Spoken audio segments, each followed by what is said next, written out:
ሰበር ዜና የድሮንና የሮኬት ጥቃት ተፈጽሞብናል ሲሉ ፕሬዝዳንቱ ተናገሩ። የኤርትራው ፕሬዝዳንት ኢሳያስ አፈወርቂ ላይ የግድያ ሙከራ መደረጉን የሚገልጽ አነጋጋሪ መረጃ ወጣ። ሰላም እንደምን አላችሁ የተወደዳችሁ የአዲስ ፖስት ቤተሰቦች፣ አዳዲስና ወቅታዊ መረጃዎችን ይዘን መጥተናል። በቅድሚያም አርዕስቶቹን እናስተዋውቃችሁ። በኢትዮጵያ በርካቶች ሕይወታቸውን ያጡበት አሳዛኝ አደጋ ተከሰተ። ትላንት ቅዳሜ በደረሰው የትራፊክ አደጋ አንድ ዶልፊን ያሳፈራቸው ሰዎች በሙሉ ሕይወታቸው ማለፉ ተሰምቷል። በደረሰው የትራፊክ አደጋ የተረፈ አንድም ተሳፋሪ ያለመኖሩ የተነገረ ሲሆን ፖሊስ በጉዳዩ ላይ አሳዛኝ መግለጫ ሰጥቷል። ሙሉ መረጃው በዘገባችን ተካቷል፣ ታደምጡታላችሁ። በሌላ ሰበር መረጃ ፕሬዝዳንቱ ላይ የግድያ ሙከራ ተደርጎባቸዋል የሚል መረጃ ወጣ። ለስራ ጉብኝት ወደ ሱዳን ያመሩት የኤርትራው ፕሬዝዳንት ኢሳያስ አፈወርቂ ላይ የግድያ ሙከራ ተደርጎባቸዋል የሚል አነጋጋሪ መረጃ ተሰራጭቷል። የኤርትራው ፕሬዝዳንት ኢሳያስ አፈወርቂ በሱዳን የገጠማቸው ክስተት እያነጋገረ ይገኛል። ከሱዳን የተሰማው መረጃ በዘገባችን በዝርዝር የምንነግራችሁ ይሆናል። በሌላ ተያያዥ መረጃ የኖርዌይ መንግስት ኤርትራውያን ላይ እርምጃ እንደሚወስድ አስታወቀም። የኖርዌይ መንግስት የኤርትራ አምባገነን መሪ ኢሳያስና አስተዳደራቸውን ያስደነገጠ መረጃን አውጥቷል። ጉዳዩ ምንድነው የሚለው በዘገባችን ትሰሙታላችሁ። በሌላ መረጃ የድሮንና የሮኬት ጥቃት ተፈጽሞብናል ሲሉ ፕሬዝዳንቱ ተናገሩ። ዛሬ በ36 ሮኬቶችና በ600 ድሮኖች ተደብድበናል ሲሉ ፕሬዝዳንት ዘለንስኪ ተናግረዋል። የዩክሬኑ ፕሬዝዳንት ዘለንስኪ ባስተላለፉት መልእክት በ36 ሮኬቶችና ወደ 600 በሚጠጉ ድሮኖች በሩሲያ ድብደባ እንደተፈጸመባቸው ተናግረዋል። በዝርዝር የምንመለከተው ሌላኛው መረጃችን ነው። እነዚህንና ሌሎች ያልተሰሙ መረጃዎች በዚህ ሰዓት የመረጃ ጊዜ ወደ እናንተ ይደርሳሉ። እንደተለመደው ቪዲዮ ላይክ እና ሼር በማድረግ ጀምሩ። አዲስ የሆናችሁ ሰብስክራይብ በማድረግ አዳዲስና ወቅታዊ መረጃዎችን ያገኙ። አሁን ወደ ዝርዝሮቹ ነው የምናመራው። በቅድሚያም በኢትዮጵያ በርካቶች ሕይወታቸውን ያጡበት አሳዛኝ አደጋ ተከሰተ። ትላንት ቅዳሜ በደረሰ የትራፊክ አደጋ አንድ ዶልፊን ያሳፈራቸው ሰዎች በሙሉ ሕይወታቸው ማለፉ ተሰምቷል። በደረሰው የትራፊክ አደጋ የተረፈ አንድም ተሳፋሪ ያለመኖሩ የተነገረ ሲሆን ፖሊስ በጉዳዩ ላይ አሳዛኝ መግለጫን ሰጥቷል። በምዕራብ ሐረርጌ ዞን ጉምቢ ቦርዴዴ ወረዳ ትላንት ቅዳሜ 10 ሰዓት አካባቢ በደረሰ የትራፊክ አደጋ አንድ ዶልፊን ያሳፈራ 11 ሰዎች ሕይወታቸው ማለፉን የምዕራብ ሐረርጌ ዞን ፖሊስ መምሪያ ባወጣው መግለጫ ገልጿል።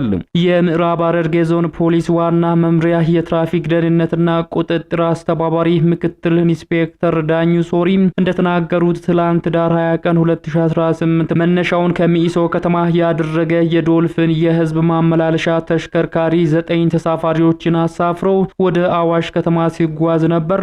ተሽከርካሪው በተቃራኒ መንገድ ከአዲስ አበባ ወደ ጅቡቲ ሲጓዝ የነበረ የነዳጅ ማመላለሻ ቦቴ ጋር የመጋጨት አደጋ አጋጥሞታል ብለዋል። በአደጋው በዶልፊኑ ውስጥ የነበሩ አሽከርካሪውንና ረዳቱን ጨምሮ የ8 ወንዶችና የ3 ሴቶች በአጠቃላይ ተሽከርካሪ ውስጥ የነበሩ ሰዎች በሙሉ ሕይወታቸው ማለፉን ገልጸዋል። የአደጋው መንስኤ የዶልፊኑ ተሽከርካሪ መስመሩን ለቆ ወደ ተቃራኒ አቅጣጫ በመግባቱና ፊት ለፊት ከነዳጅ ጫኝ ቦቴ ጋር በመጋጨቱ ሲሆን የነዳጅ ቦቴ አሽከርካሪው ለጊዜው ተሰውሯል። ፖሊስ ከተሽከርካሪው ውስጥ የመንጃ ፈቃዱንና ሌሎች መረጃዎችን በማግኘቱ ክትትል ላይ መሆኑንም ገልጿል።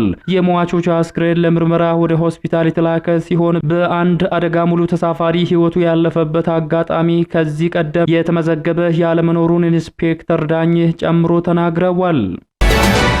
በሌላ መረጃ የኖርዌይ መንግስት ኤርትራውያን ላይ እርምጃ እንደሚወስድ አስታወቀም። የኖርዌይ መንግስት የኤርትራው አምባገነን መሪ ኢሳያስንና አስተዳደራቸውን ያስደነገጠ መረጃን አውጥቷል። ኖርዌይ የአስመራው መንግስት ለሚደግፉ ኤርትራውያን የሰጠችውን ዜግነት እንደምትነጥቅ ገልጻለች። የኖርዌይ የስደተኞች አገልግሎት ተቋም እንዳስታወቀው ለ2 ዓመታት ምርመራ ካደረገ በኋላም የኤርትራውን አምባገነን መንግስት የሚደግፉ ኖርዌያውያን የሆኑ የኖርዌይ ዜግነት ያገኙ ኤርትራውያንን ዜግነታቸውን ለመንጠቅ ወስኗል ተብሏል። የኖርዌይ መንግስት የኖርዌይ ዜግነት የተሰጣቸው ኤርትራውያኑ ለኤርትራ መንግስት ድጋፍ ይሰጣሉ ያለው 5 አባላት ያሉት መርማሪ ኮሚቴም ተደራጅቷል። 135 ኤርትራውያን ላይ ምርመራ ያደረገ ሲሆን ማህበራዊ ሚዲያ ላይ የሚጽፉትን እንዲሁም ሌሎች ሰዎች ስለነሱ የሚናገሩትንም ተከታትሏል። ምርመራ የተደረገባቸው 135 ሰዎች የኖርዌይ ዜግነት የተሰጣቸው ሲሆን ላለፉት 8 ዓመታትም በአገሪቱ ኖረዋል። እስካሁን ድረስ 20 ሰዎች መኖሪያ ፈቃዳቸውን ሲነጠቁ የሌሎች 30 ሰዎች ጉዳይ ዳግም እየተመረመረ ነው ተብሏል።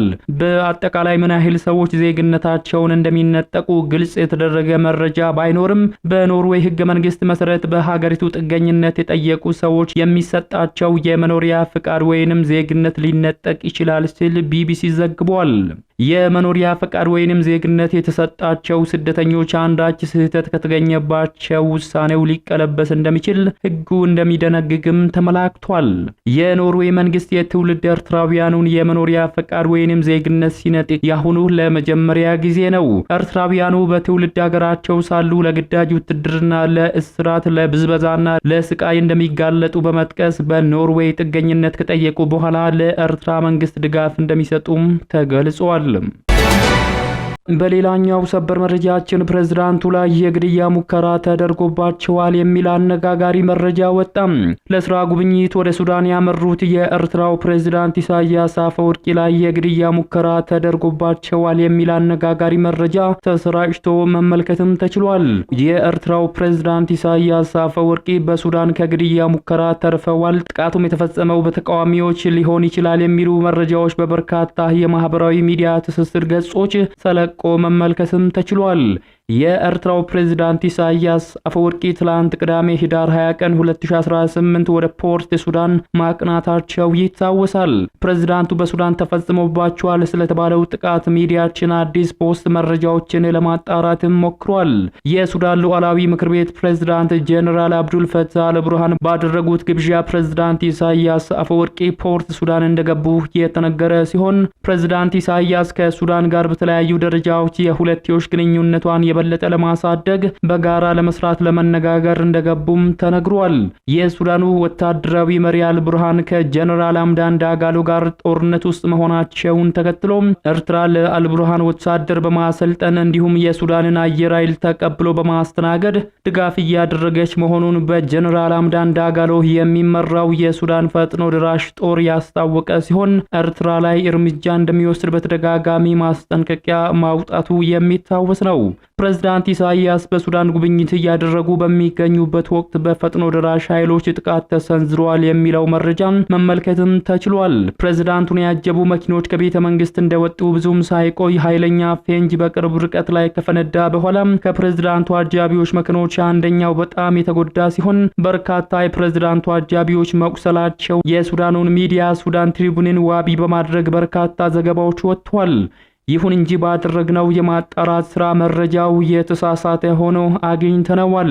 በአልቡርሃን የሚመራው የሱዳን መንግስት ደጋፊ ሚዲያዎች የግድያ ሙከራውን በተመለከተ የተሰራጨው መረጃ ትክክል አይደለም፣ ውሸት ነው ሲሉ ዘግበዋል። በቦምብ የግድያ ሙከራ እንደተደረገባቸው ጠባቂዎቻቸው እንደተጎዱ ሱዳን ትሪቡን የተባለ ሚዲያ ዘግበዋል በሚል በማህበራዊ ሚዲያዎች ላይ በስፋት የተሰራጨ ቢሆንም የሱዳን ትሪቡን ገጽ ላይ ይህንን ዘገባ እንዳልወጣ ማረጋገጥም ችለናል። በኢትዮጵያ የሚገኙ በርካታ የማህበራዊ ሚዲያዎች እያጋሩ የሚገኙት መረጃም ፍጹም የተሳሳተና ሱዳን ትሪቡን የተባለው የሱዳን የመረጃ ምንጭ ይህንን አይነት ዘገባ እንዳልሰራ ለማወቅም ተችሏል።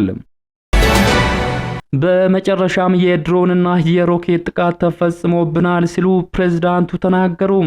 ዛሬ በ36 ሮኬቶችና በ600 ድሮኖች ተደብድበናል ሲሉ ፕሬዝዳንት ዘለንስኪ ተናግረዋል። የዩክሬኑ ፕሬዝዳንት ዘለንስኪ ባስተላለፉት መልእክት በ36 ሮኬቶችና ወደ 600 በሚጠጉ ድሮኖች በሩሲያ ድብደባ እንደተፈጸመባቸው ገልጸዋል። ድብደባው ከሌሊት አንስቶ እስከ ጠዋት የዘለቀ መሆኑንና በአብዛኛው በዋና ከተማዋ ኪየቭና አካባቢው ላይ መከናወኑን የጠቀሱት ፕሬዝዳንቱ ድሮኖቹ የከተማዋን ህዝብ መደበኛ ህይወቱን ማበላሸትን ኢላማ ማድረጋቸውን አስታውቀዋል። ስለ ሁኔታው ሲገልጹም የዛሬው ድብደባና ዋና ኢላማዎች የኃይል አቅርቦቶችና ሰላማዊ መሰረተ ልማቶች ላይ ያተኮሩ ነበሩ ብለዋል። በጥቃቱ ከፍተኛ ጉዳት የደረሰ ሲሆን የመኖሪያ ህንጻዎችን በእሳት ተያይዘዋል ነው የተባለው። እስካሁን ባለኝ መረጃ በአስራዎች የሚቆጠሩ የቆሰሉ ሲሆን 3 ሰዎች ደግሞ ሞተዋል ብለዋል ፕሬዝዳንት ዘለንስኪ። ይህ የሚያሳየው ዩክሬን በአስቸኳይ በቂ ሮኬቶችና የአየር መከላከያዎችን ማግኘት እንዳለባት መሆኑ የጠቀሱት ዘለንስኪ በተጨማሪም በሩሲያ ላይ የሚደረገው ጫና መቀጠል እንዳለበት እንደሚያስረዳ አስታውቀዋል።